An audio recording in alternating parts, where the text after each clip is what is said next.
आंखें, उसका चेहरा, वो चारू थी ही नहीं। मैंने अपनी आंखों से देखा था। वो जमीन पर लेट गई और शराब चाटने लगी। और फिर उसकी हंसी, वो हंसी उसकी नहीं थी।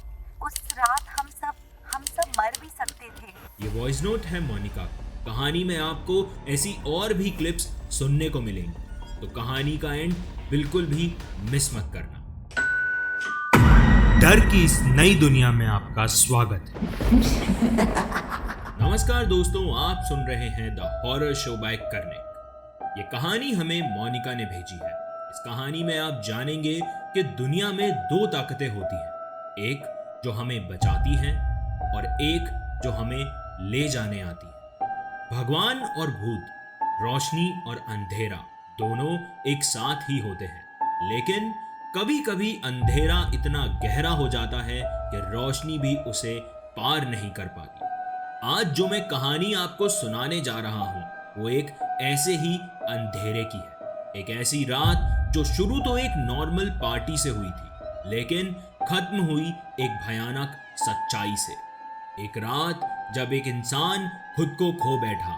एक रात जब एक ही शरीर में थी दो आत्माएं। एक रात जब उस कमरे में मौजूद 12 लोगों ने देखा कि सच में भूत प्रेत होते हैं या नहीं। अब मैं आपसे एक सवाल पूछता हूं, अगर एक दिन आप अपने सबसे करीबी दोस्त की आंखों में देखें और आपको लगे कि वो आपको नहीं पहचान रहा, कि जो आपके सामने है वो आपका दोस्त नहीं कोई और है, तो आप क्या करेंगे? क्या आपको भगवान याद आएंगे या फिर डर आपको सोचने का मौका ही नहीं देगा? कमेंट करके बताओ, अगर आप इस सिचुएशन में होते तो कैसे रिएक्ट करते। चलिए अब कहानी शुरू करते हैं। मोनिका जो अपने रूममेट चारू के साथ कोटा में रह रही है। ये दोनों वहां एक एमएनसी में काम करते हैं। मोनिका की उम्र करीब 28 साल है और चारू उससे 2 साल छोटी है। मोनिका चारू को लगभग 12 साल से जानती है और दोनों बहुत अच्छे दोस्त हैं। दोनों की फैमिली वाले भी इन्हें काफी अच्छे से जानते हैं, लेकिन इनके साथ ऐसा क्या हुआ जिसकी वजह से मोनिका ने मुझे ये पूरा रियल इंसिडेंट रिकॉर्ड करके भेजा। तो आइए जानते हैं। मोनिका ने बताया, मैं अपनी दोस्त चारू को कई सालों से जानती हूँ और उसने उसके अप्स एंड डाउन्स सब कुछ देखा है। उसका कैरेक्टर हमेशा से साफ रहा है, लेकिन 2023 में जब चारू का ब्रेकअप हुआ तो उसके बाद वो बहुत ही उदास रहने लग गई थी। हमेशा खोई हुई रहती थी, ना किसी से बोलना ना सेशंस लेना। उसका ये हाल दिन पर दिन बढ़ता जा रहा था। मोनिका ने प्लान बनाया कि रात को क्लबिंग करेंगे। बहुत टाइम बाद सारे दोस्त आपस में मिलकर पार्टी करने गए। मोनिका और चारू के साथ उनके 10-12 दोस्त थे, जिसमें से कुछ पुराने और कुछ नए लोग भी थे। क्लब में एंट्री ना मिलने पर सबने एक एयरबीएनबी बुक कर लिया। रात काफी हो चुकी थी। फायर पिट के आसपास सब लोग ड्रिंक्स के साथ चिल कर रहे थे। हर कोई अपने मूड में था, लेकिन मोनिका ने नोटिस किया कि चारू अब भी खुद में खोई हुई थी। उस वक्त मुझे पता नहीं क्यों अजीब सा लग रहा था। चारू बार बार इधर उधर देख रही थी, जैसे कोई वहां है। मैंने उससे पूछा कि क्या हुआ चारू, पर उसने बस आंखें झुका ली। मुझे लगा वो उदास है, लेकिन नहीं, उसकी आंखें, वो आंखें जैसे किसी और की हों। एक पल के लिए मुझे लगा कि चारू नहीं, कोई और है जो मुझे देख रहा है। मोनिका ने नोटिस किया कि चारू सबसे अलग होकर बैठी हुई है। जब मोनिका ने उसे अंदर चलने को कहा तो वो बोली कि मेरा मन नहीं है, मुझे नींद नहीं आ रही है, तुम सो जाओ। लेकिन मोनिका को एक अजीब चीज महसूस हुई। चारू बार बार पीछे देख रही थी, जैसे कोई उसे देख रहा हो। कभी वो दरवाजे की तरफ देखती तो कभी उस ग्राउंड में, जैसे कोई परछाई हो। उसने पूछा कि क्या हुआ चारू, सब ठीक है? चारू ने झट से कहा कि कुछ नहीं, लेकिन उसकी आंखों में एक अजीब सी बेचैनी थी, जैसे कोई चीज उसके अंदर बदल रही, जैसे कोई डर उसके अंदर पनप रहा। मोनिका उसे फिर भी समझा बुझा के अपने साथ अंदर ले गई थी। उन लोगों ने चेंज वगैरह किया। अब उस टाइम उनके रूम के वॉशरूम में मोनिका थी, तो चारू ने उस प्रॉपर्टी के कॉमन वॉशरूम में टॉयलेट करके वापस रूम में आई और मोनिका को बोलती है कि यार मुझे बहुत भारी फील हो रहा है, मेरा सर घूम रहा है। मोनिका को लगा कि चारू ने बहुत ज्यादा ड्रिंक कर रखी है, इसीलिए उसे ऐसा लग रहा है। हैंगओवर में ये सब होना नॉर्मल था, लेकिन इसके बाद चारू ने फिर कहा कि मुझे और शराब पीनी है। मोनिका ने चारू को समझाने की कोशिश की कि काफी टाइम हो गया है, अब सो जाते हैं, बाकी के लोग भी अपने रूम्स में चले गए हैं, अपन भी सो जाते हैं। लेकिन चारू की जिद थी कि उसे और शराब पीनी है। उसने उसके 2-3 दोस्तों को फोन किया जो वहीं प्रॉपर्टी में अपने अपने रूम्स में थे, और वो सब लोग उसके रूम में आए और उसकी बात मान गए, और फिर उन लोगों ने और ज्यादा ड्रिंक करी। और कुछ देर बाद वहां जो हुआ वो बहुत ही अजीब था। लगभग 1 घंटे बाद चारू का रवैया एकदम से बदल गया। मोनिका ने बताया कि जब उसने चारू को कहा कि अब बस कर, तूने ओवर लिमिट पी ली है, अब सोते हैं, तो वो गुस्से में आ गई। उसने उसका हाथ पकड़ने की कोशिश की तो उसने झटका दिया और चिल्लाने लगी कि तेरी हिम्मत कैसे हुई मुझे रोकने की, तू होती कौन है मुझे समझाने वाली। उसका ये रिएक्शन देखकर मोनिका चौंक गई, क्योंकि इतने सालों से उसने चारू को कभी ऐसे नहीं देखा था, और ना ही चारू ने आज तक कभी उससे इस टोन में बात करी थी। जो वहां पे उसके दोस्त थे वो लोग समझ ही नहीं पा रहे थे कि ये क्या हुआ। सिचुएशन और बिगड़ गई। मोनिका के दोस्तों ने चारू को समझाने की कोशिश की। उन्होंने कहा कि तू क्या कर रही है, तुम दोनों कितने साल से एक दूसरे को जानते हो, तुम ऐसे कैसे बिहेव कर रही हो मोनिका के साथ। थोड़ी देर के लिए चारू शांत हुई, लेकिन फिर अचानक वो मोनिका को मारने के लिए आगे बढ़ती है। दोस्तों ने उसे पकड़ लिया और शांत करने की कोशिश की। जब सबने मिलकर उसको थोड़ा शांत किया तो मोनिका अपनी फ्रेंड्स के साथ बैठकर बातचीत करने लगी। तभी चारू अचानक से आई और उसने मोनिका को जोर से धक्का दे दिया। सिचुएशन बेकाबू हो गई थी। मोनिका ने बताया कि जब इतना सब कुछ हो गया तो मेरी ईगो पे बात आ गई थी, क्योंकि सबके सामने ये सब हो रहा था। सबने देखा कि उसने इतनी बुरी तरीके से मुझे धक्का दिया और साथ के साथ गाली गलौज करने लगी। ये सब तो सहन करने वाली चीज थी ही नहीं। मोनिका ने अपनी फ्रेंड से कहा कि हम घर चल रहे हैं और ये अपने आप आ जाएगी। सारे दोस्त चारू को समझा रहे थे, संभाल रहे थे। मोनिका अपनी फ्रेंड्स के साथ कैब लेकर निकल गई। 1-2 कैब्स वहां से निकली और वो सीधे अपार्टमेंट पहुंच गए। घर पहुंचते ही मोनिका के फोन पर चारू के दोस्तों का कॉल आया कि चारू बहुत ही एबनॉर्मल एक्टिविटीज कर रही है, हमें कुछ भी समझ नहीं आ रहा है और हम उसे लेकर घर आ रहे हैं। अब मोनिका के फ्लैट पर जितने लोग थे उन सब में टेंशन का माहौल बन गया कि अचानक ऐसा क्या हो गया था, क्योंकि वो लोग भी चारू को काफी अच्छे से जानते थे। जब कैब अपार्टमेंट के बाहर पहुंची तो चारू बेहोश हो चुकी थी। दोस्तों ने उसके मुंह पर पानी डाला तो वो होश में आई और सीधा मोनिका के पास जाकर बैठ गई। मोनिका ने पूछा कि तू ये सब क्यों कर रही है, क्या क्या हो गया तुझे। चारू के मुंह से सिर्फ एक ही लाइन निकली कि मुझे दादी की बहुत याद आ रही है, प्लीज मेरी बात करवा दे उनसे। रात के 3 बज रहे थे, उसके बावजूद मोनिका ने चारू की दादी को फोन किया। 2-3 रिंग के बाद दादी ने फोन उठाया। मोनिका ने कहा कि दादी जी, चारू आपसे बात करने के लिए बहुत बेचैन हो रही है, एक बार आप इससे बात कर लीजिए प्लीज। दादी ने कहा ठीक है, मेरी बात करवाओ। जैसे ही चारू ने दादी से बात की, उसने एक ऐसी बात कह दी कि वहां मौजूद सभी दोस्तों के पैरों तले जमीन खिसक गई। उनकी आंखें खुली की खुली रह गई, जैसे वहां पे सब लोग एक पल के लिए शॉक में चले गए। चारू ने फोन पर कहा कि दादी वो आ गया है, अब वो मुझे ले जाएगा। ये सुनकर सब लोग हक्के बक्के रह गए। ये क्या बोल रही थी, ये किसकी बात कर रही थी। चारू कांपते हुए फोन पर बोल रही थी, वो आ गया है दादी, वो मुझे ले जाएगा, दादी मुझे बचा लो। मेरी आंखों में वो सीन आज भी घूम रहा है। वो चिल्ला रही थी, बेचैन हो रही थी, मुझे छोड़ दो, मुझे छोड़ दो। चारू ने फोन काट दिया और अपना सर पकड़कर बैठ गई। तभी उसकी बॉडी में अजीब सा बदलाव आने लगा। वो जिस बेड पर बैठी थी वहां उसकी बॉडी अचानक अकड़ने लगी। उसकी हरकतें एबनॉर्मल हो गई। दोस्तों ने उसे संभालने की कोशिश की, लेकिन वो पूरी तरह आउट ऑफ कंट्रोल हो चुकी थी। अचानक वो उठी और सीधे अपनी बालकनी की तरफ भागने लगी। 3-4 बार उसने बालकनी से कूदने की कोशिश की, किसी को कुछ समझ नहीं आ रहा था कि अचानक ये इतना अग्रेसिव क्यों हो रही है। उसने अपने दोस्तों को भी धक्का मारा, उन्हें धमकी देने लगी कि अगर कोई मेरे पास आया तो मैं उसे यहीं खत्म कर दूंगी, मुझसे दूर रहो, मुझे हाथ मत लगाना। मोनिका और उसके दोस्त लगातार ये सोच रहे थे कि इसे कैसे शांत किया जाए। तभी मोनिका के दिमाग में आया कि दादी को फोन करके पूछा जाए कि आखिर वो कौन है जो आ गया है।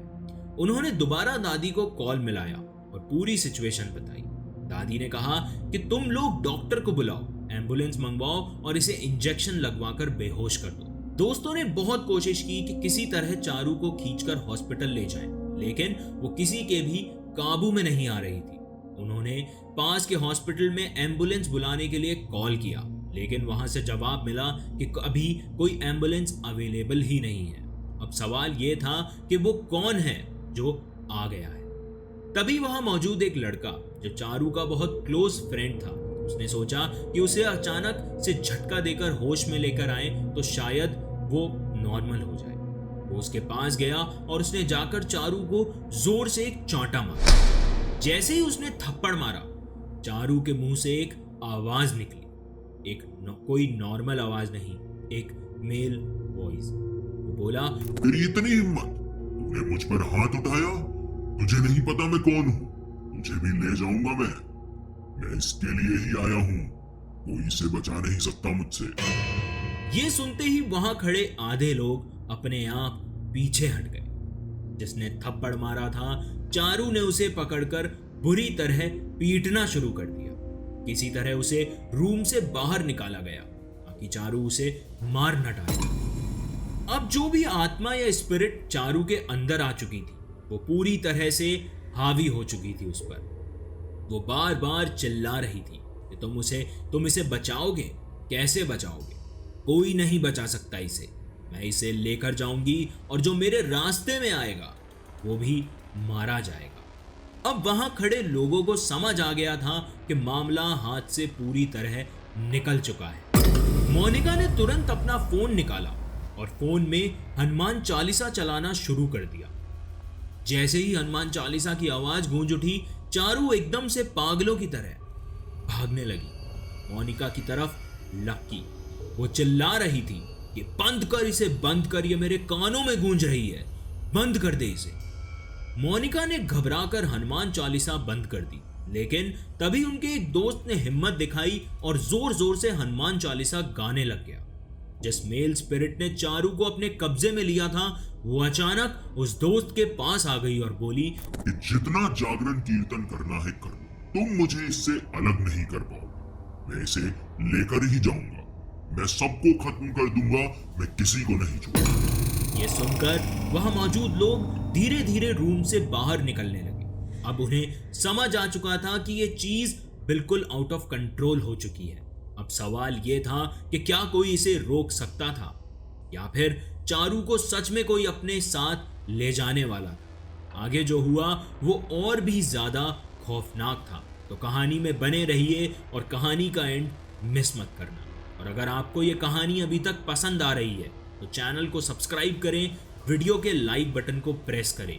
और आपको क्या लगता है कि आगे चारू के साथ क्या हुआ, मुझे कमेंट्स में जरूर बताएं। और कहानी के एंड में मोनिका का एक वॉइस नोट भी आपका इंतजार कर रहा है। आइए सुनते हैं कहानी में आगे क्या हुआ। मोनिका ने सबको कमरे से बाहर निकालना शुरू किया, क्योंकि सिर्फ मोनिका ही थी जो प्यार से चारू को संभाल सकती थी।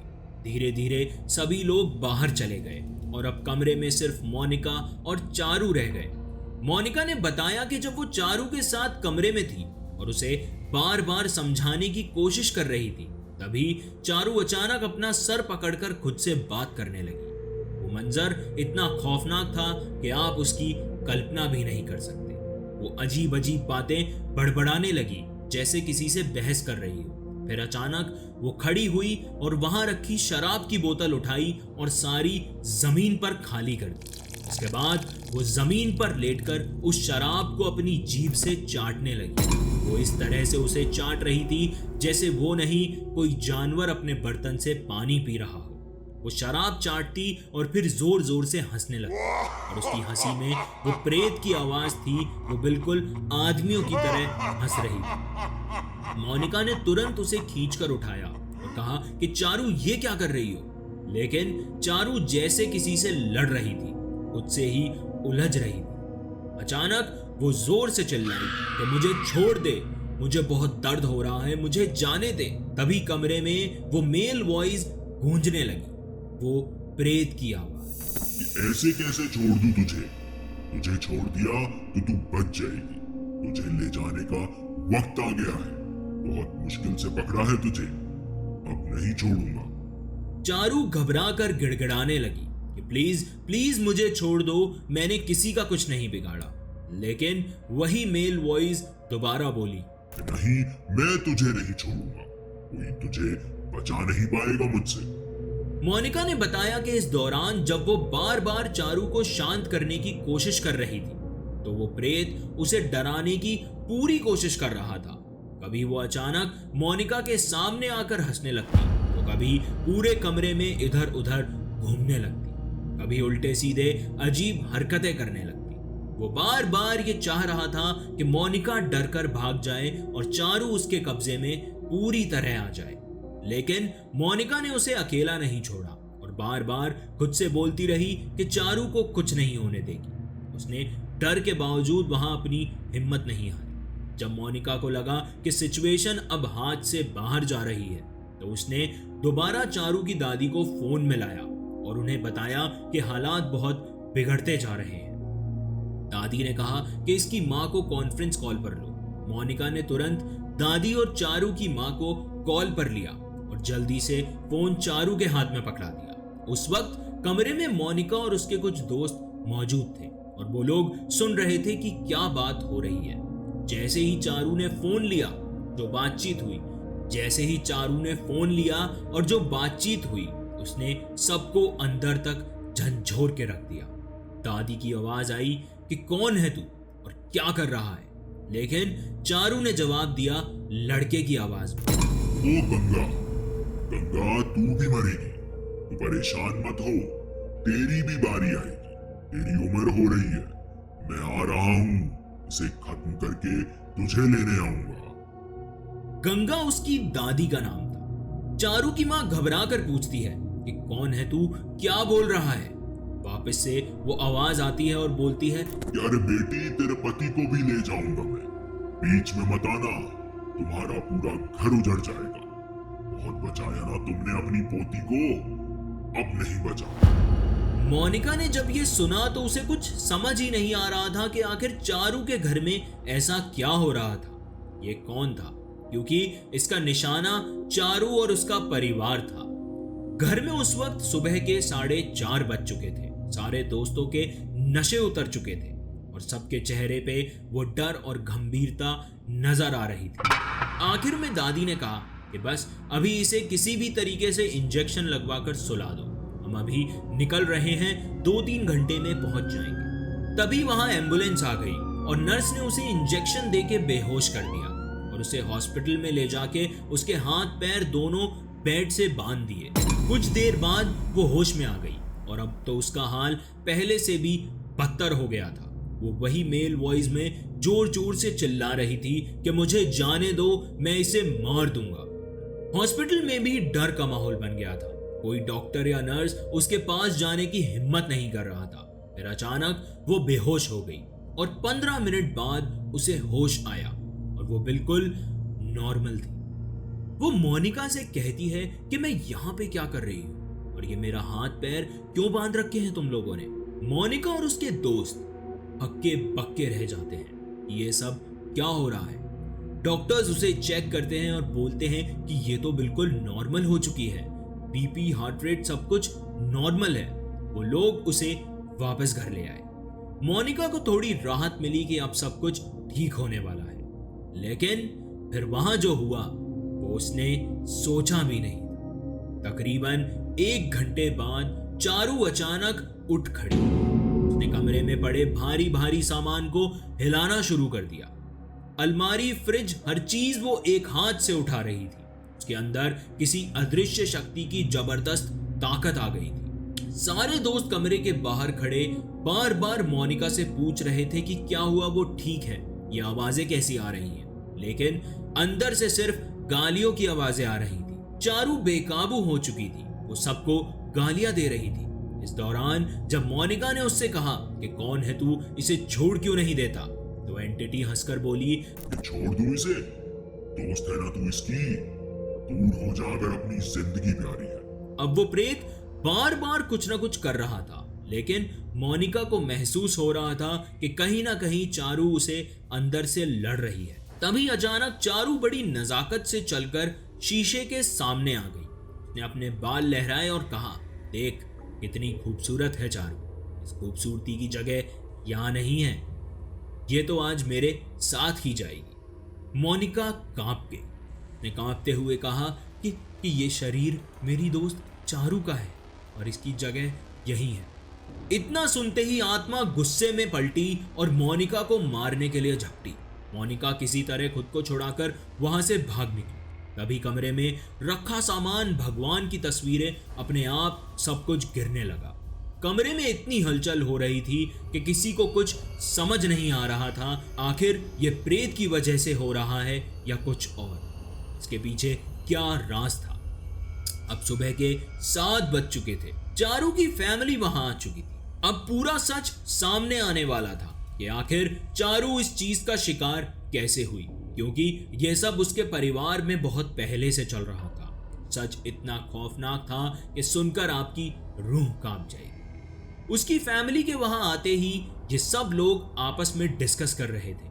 यहां से पूरा का पूरा राज खुलना शुरू हुआ कि एक्चुअली चारू इस चीज का शिकार कैसे हुई, क्योंकि चारू की फैमिली में बहुत टाइम पहले से ये सब कुछ हो रहा था। वहां पर दादी, मम्मी, पापा वगैरह सब थे। उन्होंने बताना शुरू किया कि जब चारू छोटी थी तो चारू के जो दादा थे वो बहुत ही अजीब तरीके से रहा करते थे। उसके दादा की मानसिक हालत ठीक नहीं थी। वो अपना घर छोड़ के कभी भी बाहर निकल जाते थे और 1-2 महीनों तक वापस नहीं आते थे, जिसकी वजह से चारू के ताऊजी डिप्रेशन में आ चुके थे। पुलिस कंप्लेंट भी होती थी, लेकिन दादा को कोई ढूंढ नहीं पाता था। दादा को ये भी नहीं पता होता था कि वो जाते कहाँ थे। मोनिका और सारे दोस्त मिलकर ये सारी चीजें सुन रहे थे। जब मोनिका को पता चला ये बात, तो मोनिका ने पूछा कि इससे चारू का क्या लेना देना है। फैमिली वालों ने बताया कि एक टाइम पर ऐसा हुआ कि इसके ताऊजी बहुत ज्यादा डिप्रेस्ड थे और वो अपने पापा को यानी चारू के दादा को बोलते हैं कि मैं आपके हाथ जोड़ रहा हूँ, अब की बार हमें छोड़ के मत जाना। अगर आप हमको छोड़कर फिर से चले गए तो मैं इस दुनिया को त्याग दूंगा। ऐसा कितनी बार हुआ था जब दादा बिना बताए रात को निकल जाते थे और वो 6-6 महीने 1-1 साल वापस नहीं आते थे। उस रात जब ये बात हुई कि हमें छोड़ के मत जाना, उसी रात दादा फिर दोबारा निकल गए और दादा ने खुद को खत्म कर लिया। उन्होंने आत्महत्या कर ली।